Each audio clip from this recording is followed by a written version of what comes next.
hello once again, Star Wars and Unboxing fans. Welcome to another episode of Darth Tuba Star Wars Unboxing Show, SIDESHOW Retrospective. Okay, and we are going back on some of the earliest SIDESHOW releases and kind of going over, the evolution of SIDESHOW by way of their releases. And we are into the 2007 to 2008-ish time frame. So what I want to get right into is, I try to do them. I'm not doing them necessarily in the order that I purchased them, although it's pretty much the order I purchased them, because I just kind of, I'd get the notifications and decide if I wanted to purchase it or not. I generally did not buy these on the secondary market. I've always bought them through SIDESHOW, and maybe there was one new one that came out, and then I decided to go back and get an old one. But essentially, they are in order, and I thought this is kind of fun today. We're going to go through, what I feel is, the quintessential, the grab of Star Wars. What do I mean by the grab of Star Wars? Well, to many, for this older generation that grew up as 4, 5, 6, 7, 8, 9, 10, maybe up to like 16, 17-year-olds, the first iconic image of the Star Destroyer flying over your head, brassy, huge, bold John Williams music, the Star Destroyer chasing the little rebel blockade runner, it just grabbed you. And the whole moment, it wasn't just that. That was an incredible effect and an incredible scene and an incredible moment. But that could have sunk right away if the first scene with actual characters fell flat. But what did we get? Well, the first thing we got was R2 and 3PO. Yes, I give them full credit. R2 and 3PO were amazing. And they just gave us a little bit of a tiny bit of humor, a little bit of worry, kind of an interesting thing. But then what else did we see? Running all around. We saw Rebel Troopers, and then eventually we saw Stormtroopers. So I wanted to talk about these two characters and these two figures today, because SIDESHOW has come out with these, and they are from A New Hope, okay? And the way you can tell from A New Hope, one thing is you've got the little holster, which wasn't always there for the Stormtroopers in all the other movies. But we'll get to the Stormtrooper in a minute. Let's talk about our Rebel Fleet Trooper. And I'm going to actually take off his helmet for a minute, because it's getting a little lost in the shadow there. I want to talk about this character, okay? This character, to me, let's get a little close up here. This character, to me, was an amazing character for someone who had no lines, who was essentially an extra. His intense stare, if you look at the film, okay, and it's really one of the first troopers that you see their face. You see his eyes waiting for that door to get blasted open by the Stormtroopers.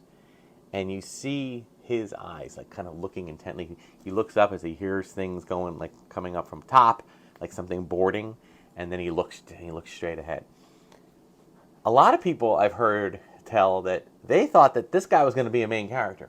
They thought that this was his story, because his look, he just had he almost had a movie star look to him, and it was all the focus was on him, and he was watching what was happening. And then the Stormtroopers break through, and the Rebel Troopers are fighting with their blasters, and there's a bunch of other people being shown. And then they go back to this guy for 2 seconds, and then he gets shot, and you see him fall down, and that's the end of his story. But still, it was a great introduction, and it was a grab. It grabbed you. It grabbed you, the audience member. It's what is this story that I'm watching? What am I seeing? It looked familiar and otherworldly at the same time.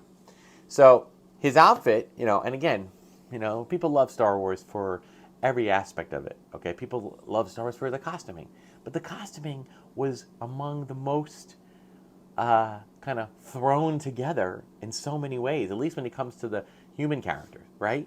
They're basically playing, he's basically wearing, probably surplus army trousers, surplus army boots, surplus army, probably British Army, shirts, okay? And then maybe they doctored it up with the vest, similar, of course, to what Han Solo wears. Okay, and then what really made it the hook was the helmet. Unlike anything that we've really seen. Kind of like this. And it was interesting because you see it with this character, but then you also see something similar with the Imperials, right? You got the black version of that. Now, sorry, I don't want to get too low. So such a great thing, and I loved the blaster. I don't think he would really want to be holding it quite that close to the edge, because if you let it go off, you'd probably blow your hand off. But anyway, just basic, simple ragtag, so great. And then, if it wasn't, now interestingly enough, we never saw this again. Right? We didn't see it in Empire. We didn't see it in Jedi. Nope. We saw none of it. By Jedi, they had more money in their budget, so they were able to give all sorts of different costuming and all sorts of things. The only thing that really kind of maintained its existence in all three movies of the original trilogy was the the X-Wing fighter pilot, the orange jumpsuit thing. It was a little doctored up for each movie, but it was essentially the same thing. Everything else, they always introduced new things. Okay, so, but this to me always stood out as kind of a cool rebel. Kind of showed the rebels as what they were, and they were just ragtag, simple, trying to make things work. And it was cool to see them again when Rogue One came out. And I think that so much of the success of Rogue One just came from the fact that they went back to that original look of Star Wars, that original look of A New Hope, and just stuck with, they didn't try to make it, modern. They just made it, they get right down to the sideburns. They just tried to take it right out of that page. So, such a cool nod to that, and then that scene at the end of Rogue One with the poor rebel troopers that didn't make it as far as this guy did, thanks to Vader boarding that ship. It was just such a great moment of cinema, and so much of, yes, was it fan service? Of course it was fan service. We're fans. We deserve to be serviced from time to time. Okay, it shouldn't always be, it shouldn't always have to be something brand new and take you into new worlds and take you into things. Every now and then it's nice to have something return. So, but these guys, great. Sideshow did an amazing job with this. Again, we were we're pre-sculpted with 3D technology. So, but I thought they did a really good job with it. I thought the intense look of the eyes was there. Okay, and if you match it up, you can actually see it in the movie. It's really, really cool. All right, so this guy's out there doing his thing. And then for the first time, what do we see? Where's the other grab? Right here, my friends. Stormtroopers. Now, I want to say one thing about the name Stormtroopers. As a child, I was not old enough to understand that Stormtroopers did not originate in Star Wars. And that, in fact, they had a whole other name. And in fact, it was actually, where I first learned that, wasn't even in history class. No, it was in a movie, another movie. A movie by, of all people, Charlie Chaplin. The little mustache, bowler hat and cane, and the fancy waddle silent movie star. Charlie Chaplin made a movie called The Great Dictator. And it was a movie that was past his time as playing the tramp, the little tramp. And it was basically a pre-World War II, like late 30s, 36, 37, 38, around there. It was before World War II really happened. But Hitler had existed, and he was kind of doing a take on it, like a parody.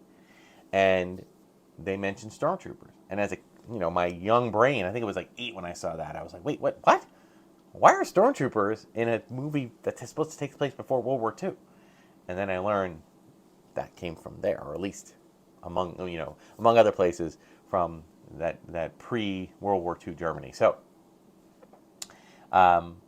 interesting that they utilize this. To me, this makes, my mind, my brain, my 6-year-old brain will always, when I hear that word, Stormtrooper, I'll always think of the white armored, troops from Star Wars. Now, this was a 2008 or 2008 or 2009. One of the things that Sideshow was having trouble doing at first was getting beyond the cloth figure. They were trying to figure out ways to do armored figures, but they weren't able to do them right away, at a cost-effective way. But once they figured that out, they were able to figure out ways and find vendors that could create the material that you needed, and then they were able to do it. And nowadays, they have just, opened the floodgates with stormtroopers and clone troopers and Sith troopers and every other kind of First Order troopers and every other kind of trooper you can imagine. So, Again, I believe this is meant to be the A New Hope one, just based solely on the fact that he has the holster, which I don't think they usually have too much of in later episodes. Stormtroopers, interestingly enough, were the other thing, the other throwback from A New Hope that transcended into Empire and transcended into Return of the Jedi. There were other types of troopers, like snow troopers, and we got biker scouts in the Return of the Jedi, but the stormtroopers were always there, so I thought that was an interesting take on it. This, of course, is helmeted permanently. You can't take the helmet off. Not that you really want to. We didn't really see who these troopers were. There wasn't any real story behind the faces behind it, unlike clone troopers. So there was no need to do that. But as you can see, comes with the thigh, the lower legs, the shoes. Not really boots. They're really just shoes. Codpiece, stomach protector, front chest connected to back. I always thought this, a funny little sidebar. Anybody else thought that this was oil? I thought this said oil when I looked at the regular Stormtrooper figures. So my thought was, oh, are they robots and they need oil and that's where you put their oil? That was my 6-year-old brain again. Put a comment in there if you felt that way too. Now I will say that the typical stands here, these are and the 2007 and 8 stands kind of all work the same way. They grip around the waist.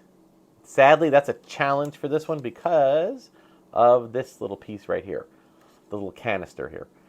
So I kind of have to do it sideways, sadly enough. Now, since then, they've come up with the kind of you just rest, between their legs. You kind of rest it there, and it does actually work better.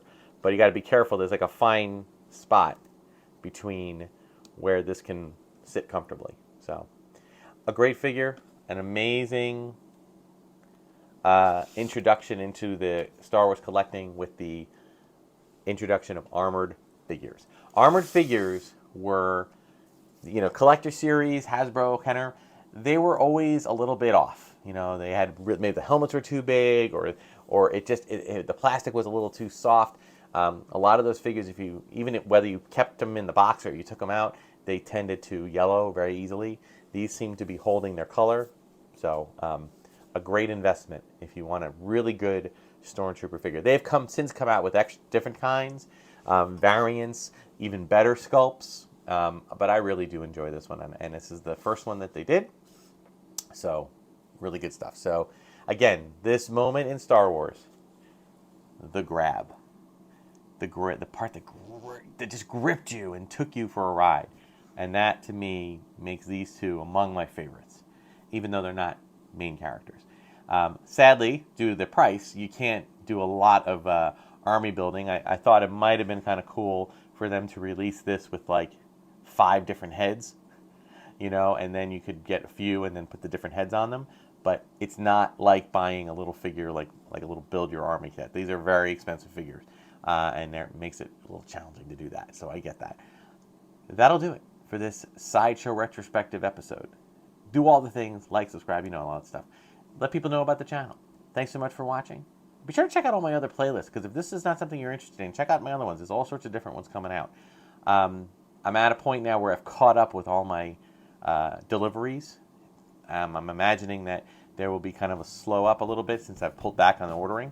But, there's still some things to look forward to with new unboxings as well. Thanks so much for watching. Until next time, may the Force and the toys be with you.